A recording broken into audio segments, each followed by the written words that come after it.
Hey guys, how you doing? It's Hitman23. Happy Friday night. Thank God. I just wondered. I think this is going to be a rhetorical question because I think I know what the answer is going to be. But how many times or how often is when you're looking for a card on eBay or whatever? Usually it's on eBay, and you're looking for card A, and then this card that you never even imagined existed or whatever, you see it and you're like, oh my God. And you like have to have, again, not have to have it. You'd like it a lot. um, how often does that happen to you? Because it happened to me last week or the week before, somewhere in there, and I saw this card. And by the way, I'm going to do some, just pickups and stuff, stuff I've acquired over the last week or so, or since my last video.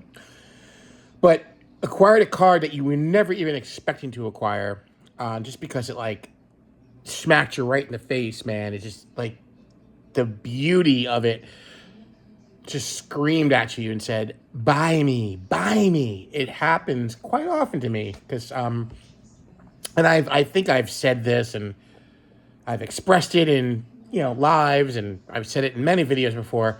My focus isn't really there. I wouldn't say I have a focus, right? I like all too many things and enjoy way too many things to have one focus somewhere, right? So I was looking for some.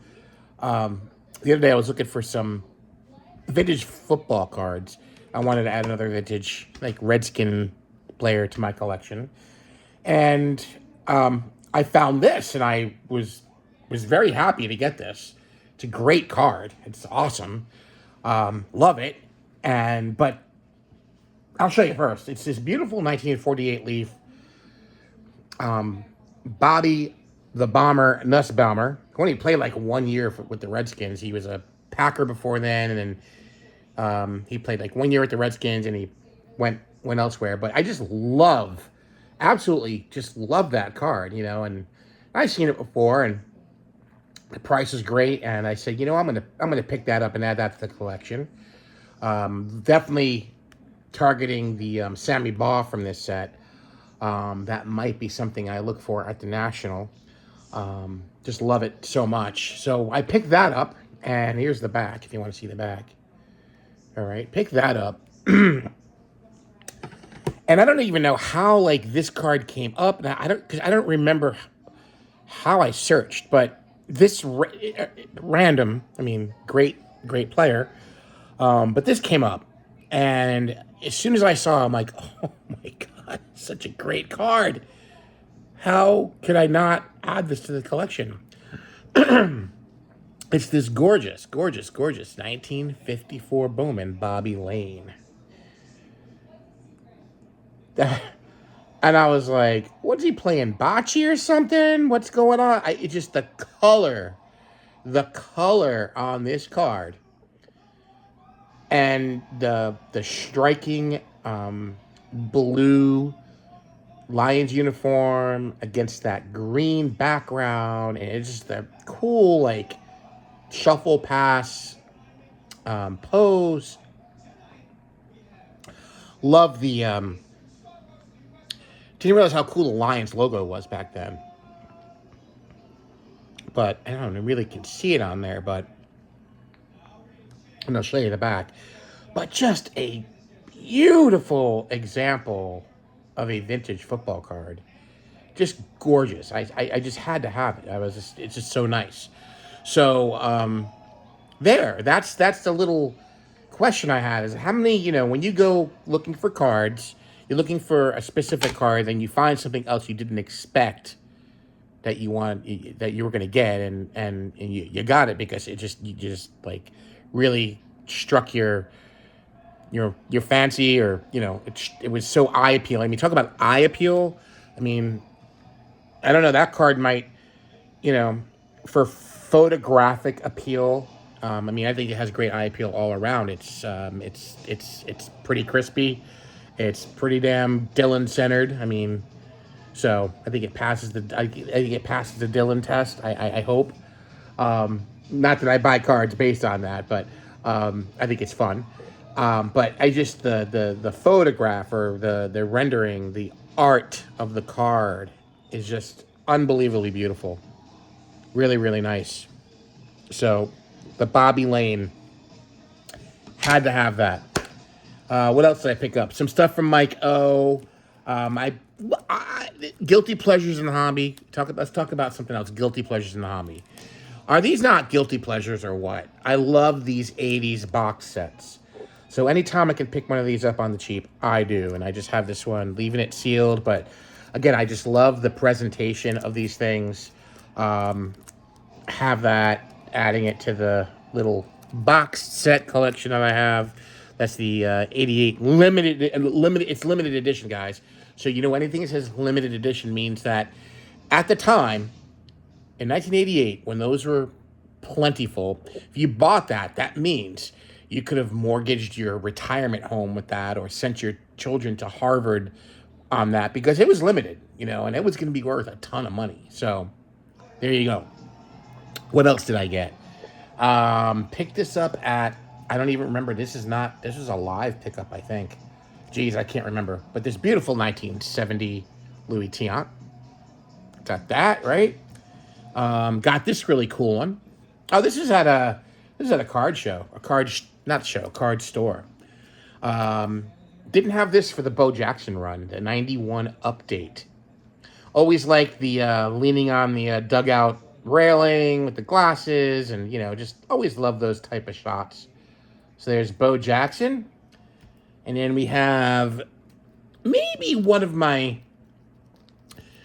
I'll call this a sleeper subset. Now it's a subset.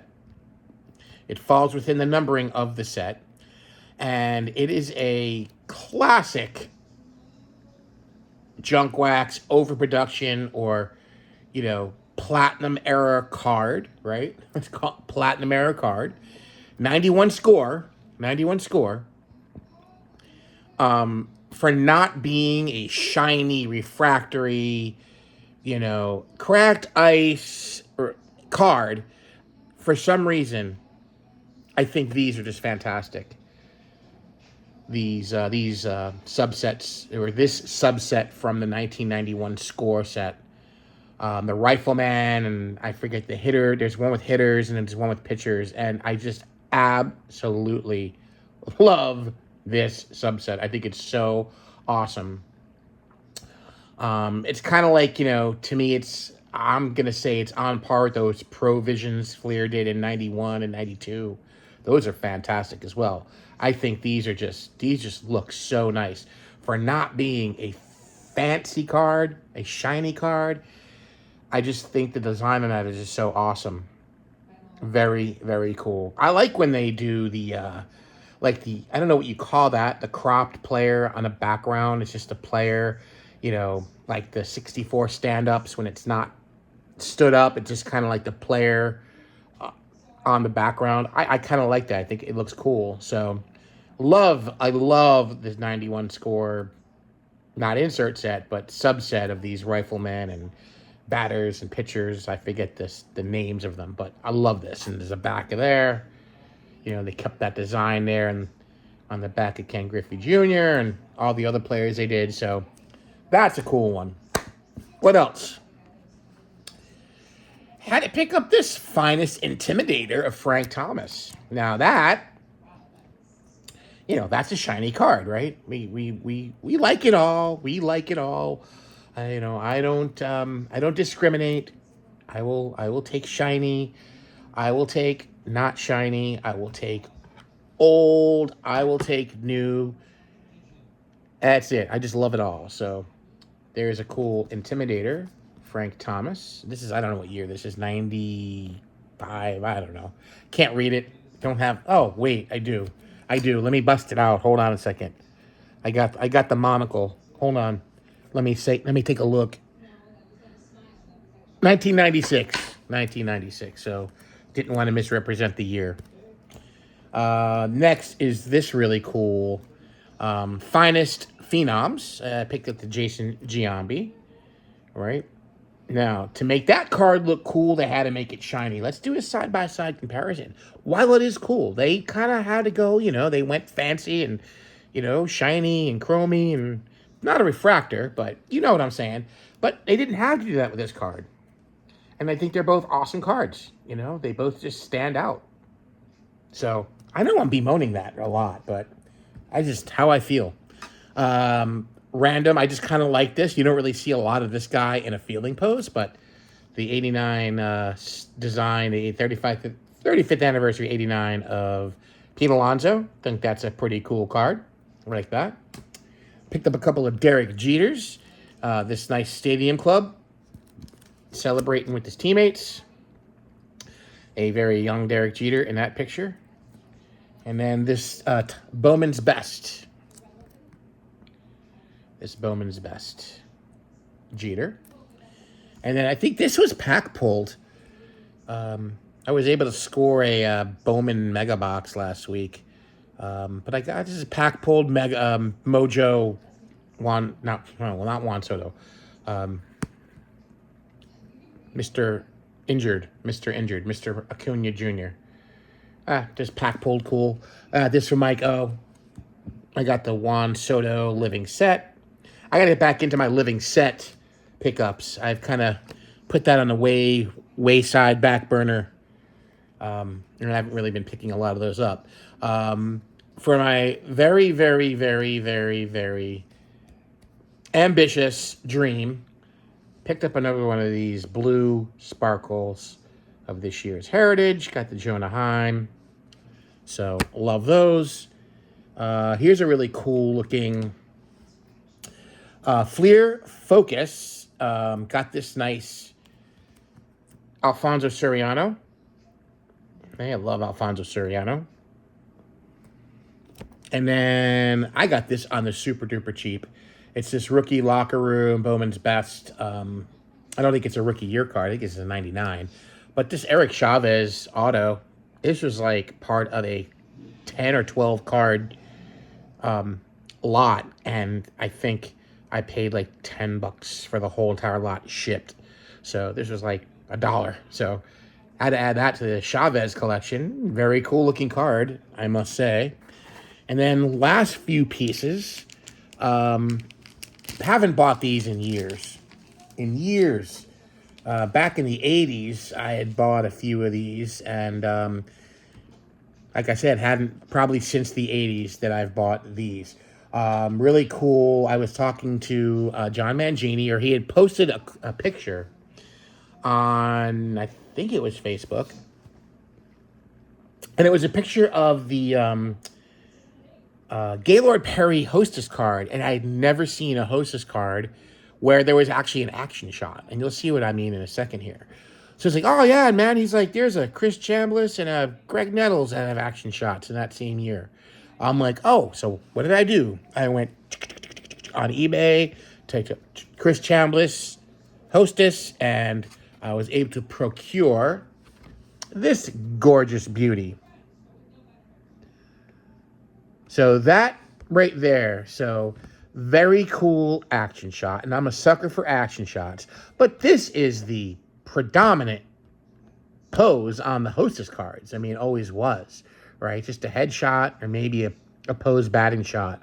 So you never really see a lot of, again, action shots. So now I'm on the prowl for the Craig Nettles, and I'm probably going to pick up that Gaylord Perry as well because, again, it's just too cool. So what's cool about this one is it's got Biff Pocoroba. Now, no, I am not cutting these out. This is staying like this. And Biff Pocoroba played his entire career with the Atlanta Braves, so that's kind of cool too. But just to see a full panel of these and just, thinking back to 1978, which these are 1978. I remember them in 77, 76, right? You could buy stuff in the food store and get baseball cards. Just such an awesome time. And then I picked up a few more. This was really, actually, again, another really inexpensive pickup. There was a lot of 4 strips. And I got, and these are the 75s. 1975. Look at Jose Cardinal, man. It looks like he just smoked a big bone. Bill Lee probably smoked a big bone right there because he's into that. And then you got Gene Tennis there in I don't know what stadium that is. Hard to tell. Can't tell, but just again a cool strip from Kellogg's, and we got this one with three, one Hall of Famer, one really good player, and one not bad player at all. I mean, Darryl Porter was a good catcher back in the '80s, and of course you got Lefty Carlton, the Hall of Famer, and then the Penguin there had a very very solid career in the majors. So Ron Cey was an all-star many years in the '70s and early '80s. And then this one has two Hall of Famers on it. It's got the venerable Chris Spire, right? Known for his tenure with the Giants and I think the Expos. But then it's got, of course, Bert Blyleven and Tom Seaver on there. Shout out to Sammy Thunder, right? So we got two Hall of Famers on that strip. And then the last but not least, we have the strip with Davey Lopes and Wilbur Wood and Steve Renko. Back then it was great too because they had, Steve Renko and, they had Chris Spire and, it wasn't just all, stars and Hall of Famers and, super duper stars. It was, players of that era, which is cool, right? Different things. So that's what I got. That's it for today. And did I tell you how glad it is that it's Friday? Started a new job last week, and it's going very well. Lots to learn. Electronic medical records are very involved. And I'm on that side now where I'm no longer in a clinical position, but I'm on a more of an administrative position in an organization where I'm training EMR, and which is an electronic medical record. It's when you go to the doctors and they pull up your chart online and on the computer, and everything is in that record, or electronic health record. So I'm doing that, and there's a lot to learn, and I'm excited because it's definitely going to give me some more tools and give me some new perspectives on healthcare. So that's what I got, guys. I hope everybody has a fantastic weekend. Happy Friday yet again. May the cardboard God shine down upon each and every one of you. And yeah, the card I really talked about a lot tonight is going to be taking us out. And no, it's not a Redskin. It's actually a Detroit Lion. But that is just such a great card, and it has to be the card tonight. All right, guys. Take care. Have a good one. Appreciate each and every one of you.